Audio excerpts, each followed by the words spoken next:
예, 이번 시간엔 협상 네 번째 시간입니다. 문화의 차이와 협상의 관계에 대해서 좀 이야기할까 합니다.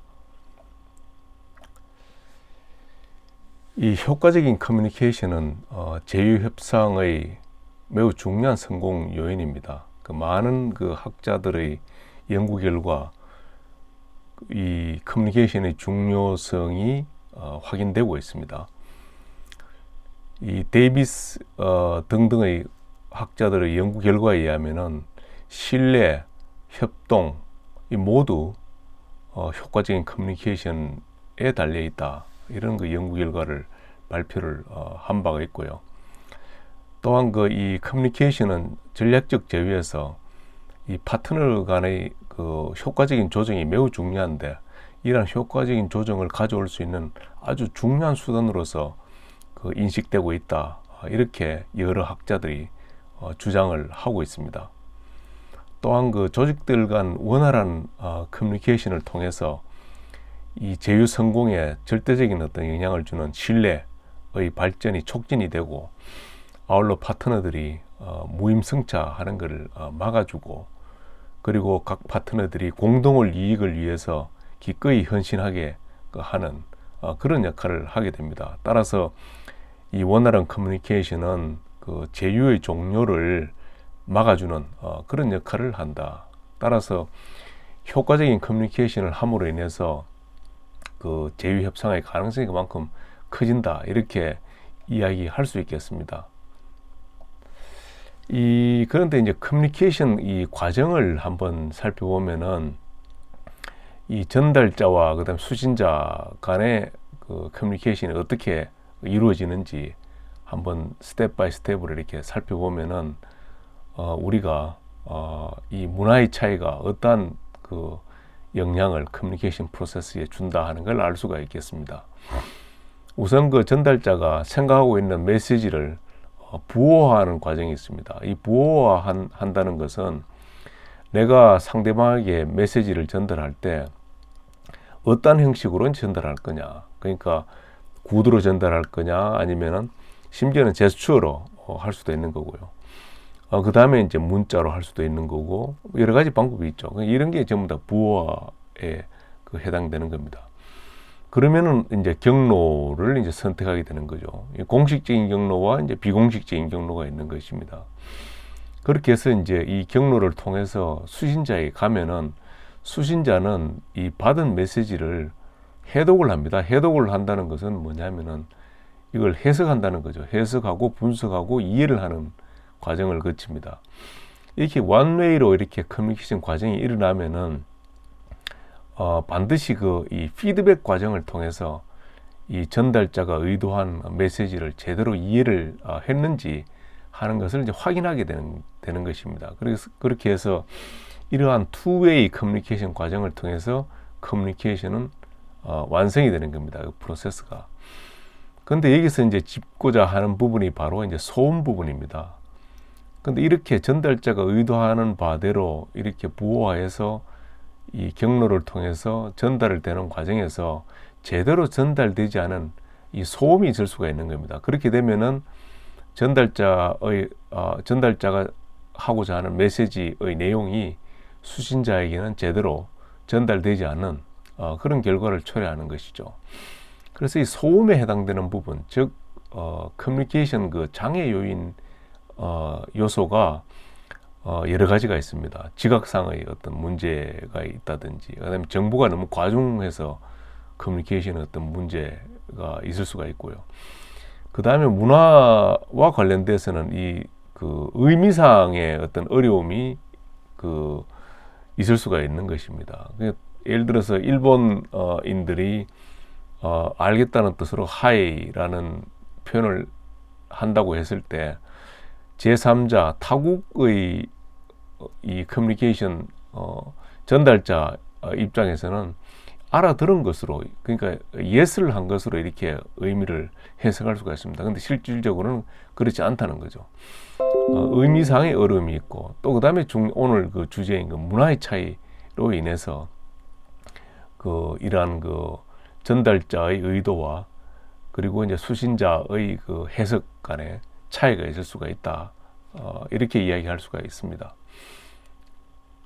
그래서 이제 문화라고 하면은 사실 그 가장 그 유명한 가장 그 자주 인용되는 이제 부분이 바로 이제 홉스테드의 그 문화 차원입니다.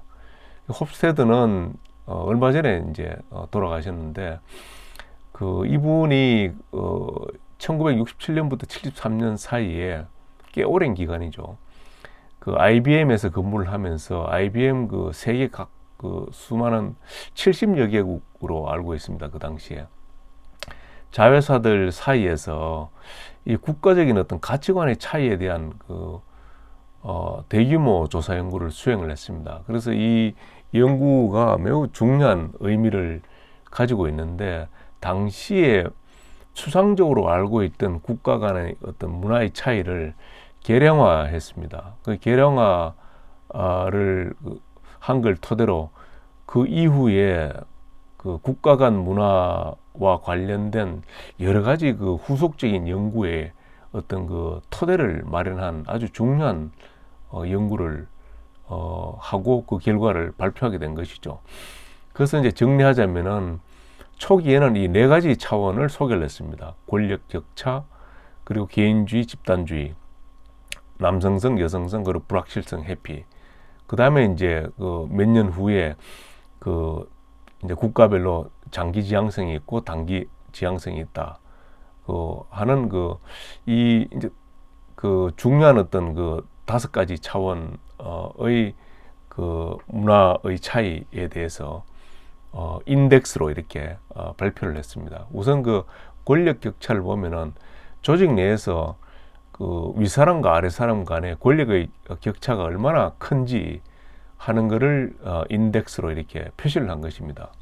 그래서 예를 들어서 이제 권력 격차가 아주 큰 그 조직 또는 이제 국가에서는 그 상사의 그 의사결정권이 절대적으로 높다고 이제 볼 수가 있는 것이죠.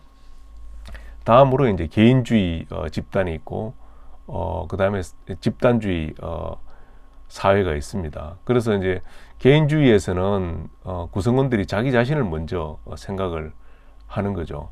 그러니까 집단주의에서는 집단의 구성원으로서 이제 자기 자신을 생각하는 그러한 특징을 가지고 있습니다. 그 다음에 남성성, 여성성을 또 이렇게 분류를 할 수 있는데 남성성이 주된 가치인 사회에서는 상당히 경쟁적이고 성공지향적인 어떤 가치관을 가지고 있습니다. 반면에 여성성의 어떤 가치관을 가지고 있는 사회에서는 관계지향적인 어떤 가치관을 가지고 있습니다.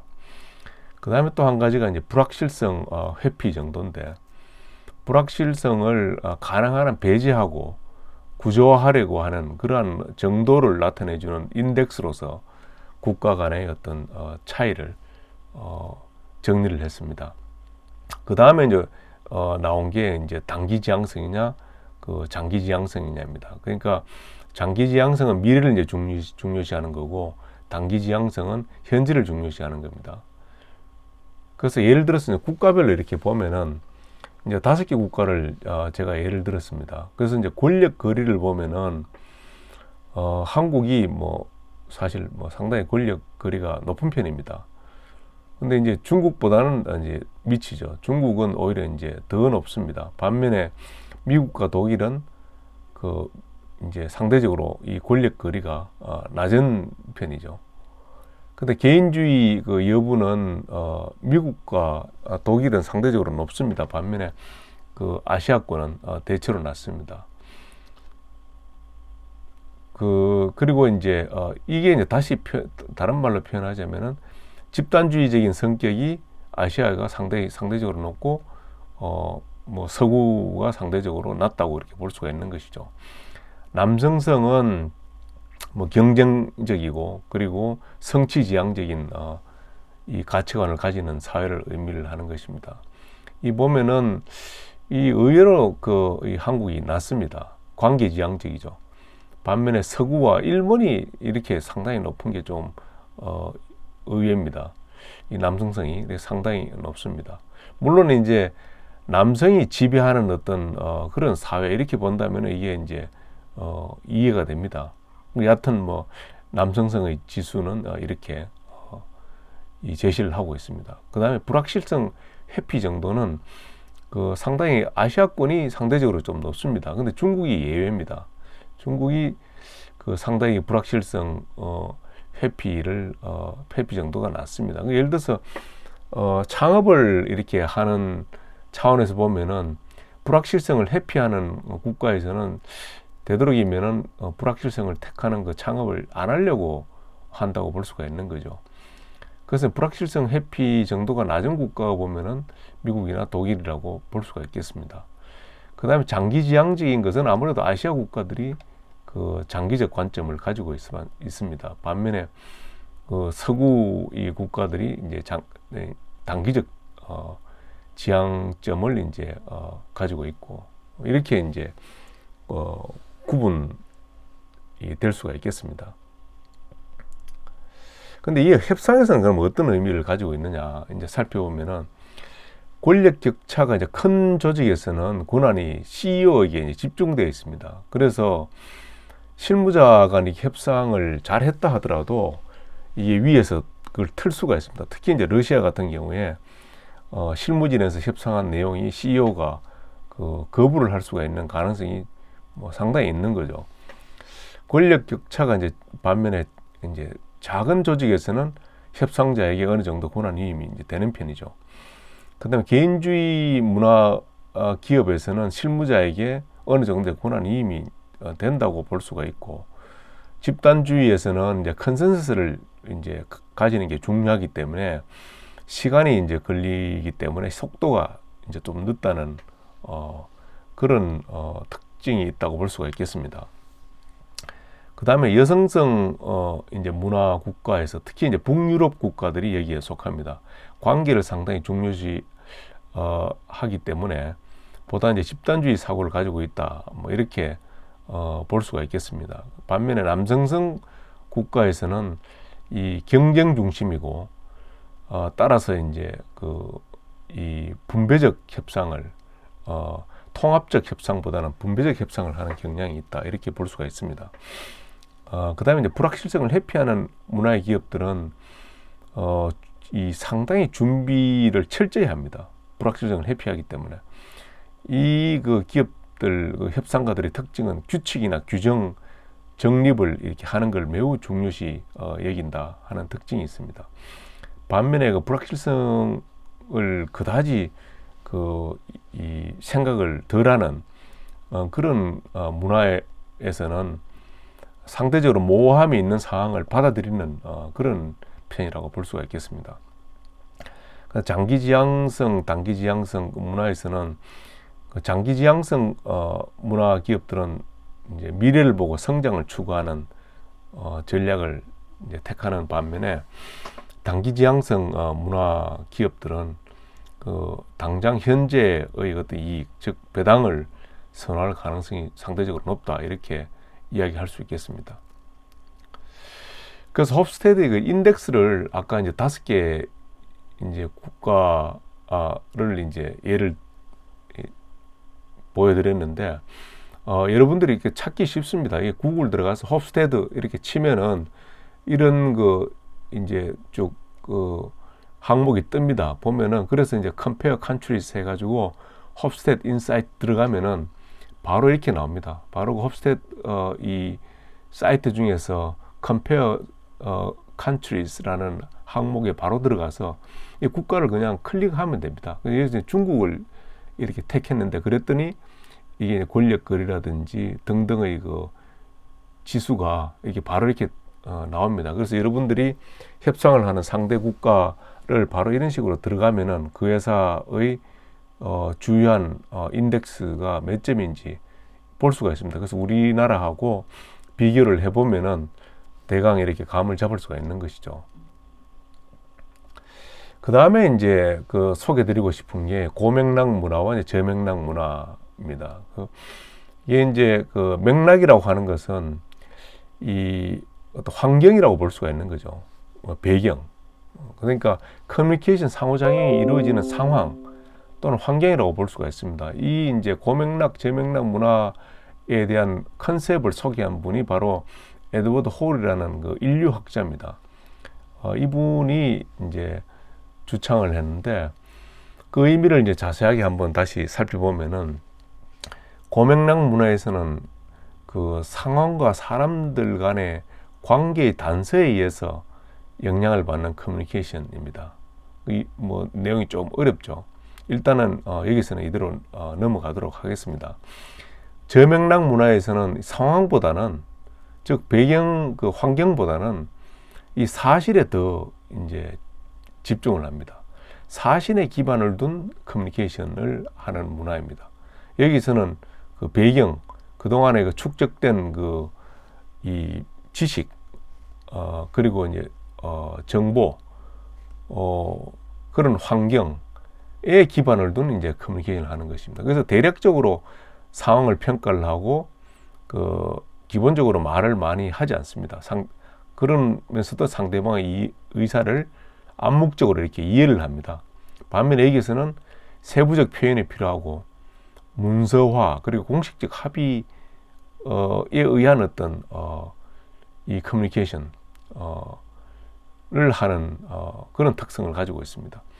그 지역별로 보면은 아시아와 남미에서 주로 이제 고맥락 어떤 커뮤니케이션을 하고요. 북미, 미국을 포함한 북미 그리고 유럽에서는 저맥락 문화권이다 이렇게 볼 수가 있겠습니다. 그래서 이 소통의 핵심은 뭐냐면은 함축적인 형태로 전달되고 듣는 사람이 그 행간의 의미까지 파악을 하는 그런 특징이 있습니다. 여기서는 뭐 상당히 그 메시지가 명료하고 구체적이고 투명합니다. 그래서 이건 이제 이 메시지 전달이 만약에 잘못됐다라고 했을 때 고맥락 문화에서는 전달하는 사람과 그 다음에 전달 받는 사람, 수신자 모두의 책임이라고 볼 수 있습니다. 그런데 반면에 저맥락 문화권에서는 이 중요합니다. 메시지 전달자의 책임입니다. 그러니까 구체적으로 알기 쉽게 명확하게 전달해야 되는 메시지 전달자의 책임이 있는 것입니다. 그래서 아마 여러분들이 그 경험을 했을 것입니다. 그래서 미국인 강사가 이야기하는 것을 이렇게 잘 못 알아들었다, 다시 한번 설명해 달라 이렇게 요청을 하면은 이 강사가 그런 이야기를 하죠. 먼저 I'm sorry라는 이야기를 먼저 하고 이제 설명을 다시 하는 그런 경험을 했을 것입니다. 그 배경도 아마 여기에 있는 게 아닌가. 본인이 보다 명료하고 구체적으로 세부적으로 표현해야 될 의무가 있다는 것을 인식하기 때문에 추가적인 어떤 질문을 했을 경우에 그 미안하다라는 표현을 한 게 아닌가, 저는 나름 그렇게 이제 추론을 하는 것이죠.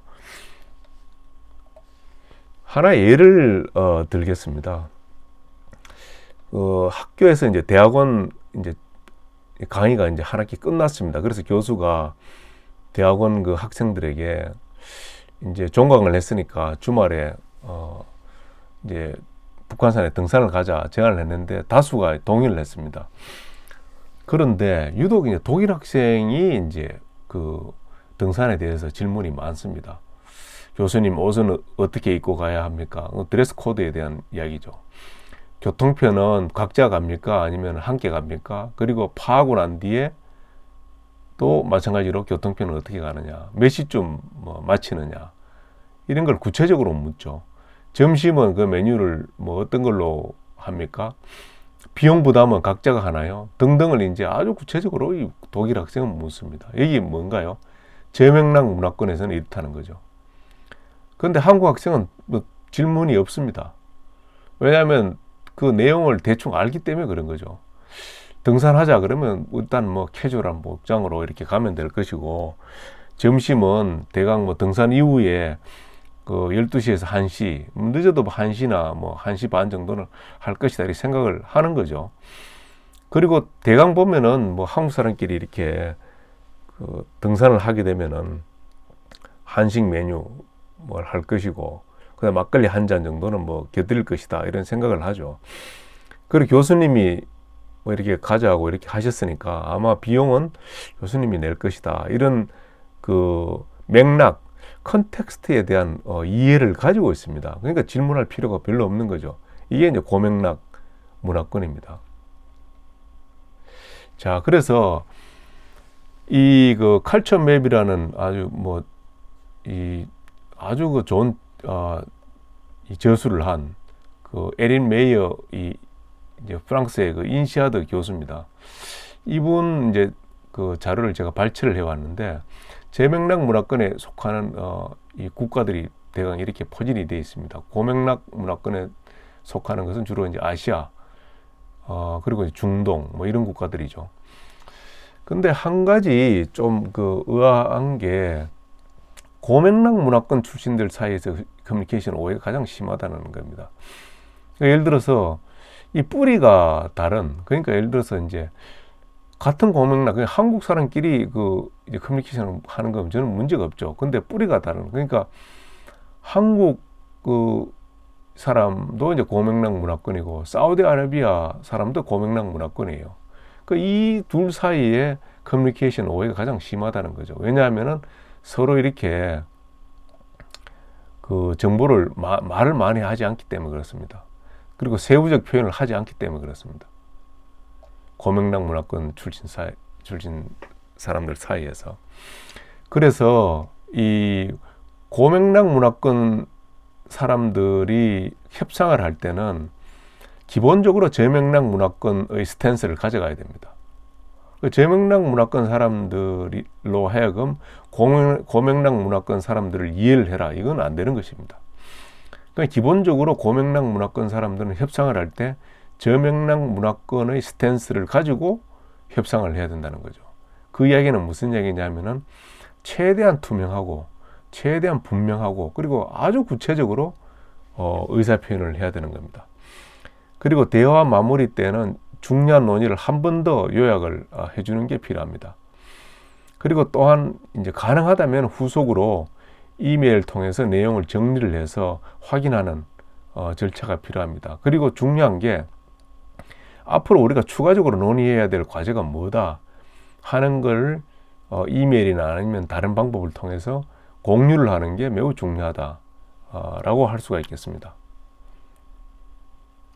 자, 그래서 이 요약을 하자면은 효과적인 커뮤니케이션이 매우 중요하다. 이 제휴협상의 성공 요인이다. 근데 이제 문화의 차이는 이 커뮤니케이션 장애 요인이 되고 있다. 크게 두 가지 문화의 차이에 대해서 설명을 했는데요. 홉스테이드의 그 문화 차원에 대해서 설명을 했습니다. 5가지 차원이 권력 격차, 개인주의, 그리고 남성성, 불확실성 회피, 장기지향성 인덱스를 소개를 했습니다. 그리고 또 거기에 따른 협상에서의 어떤 의미를 소개를 했고요. 그 다음에 고맥락 문화권과 저맥락 문화권의 차이에 대해서 설명을 했습니다. 그래서 저맥락 문화권 파트너와 협상에서 메시지 전달은 최대한 분명하고 구체적으로 해야 된다 하는 걸 강조했습니다. 자, 여기까지 하겠습니다.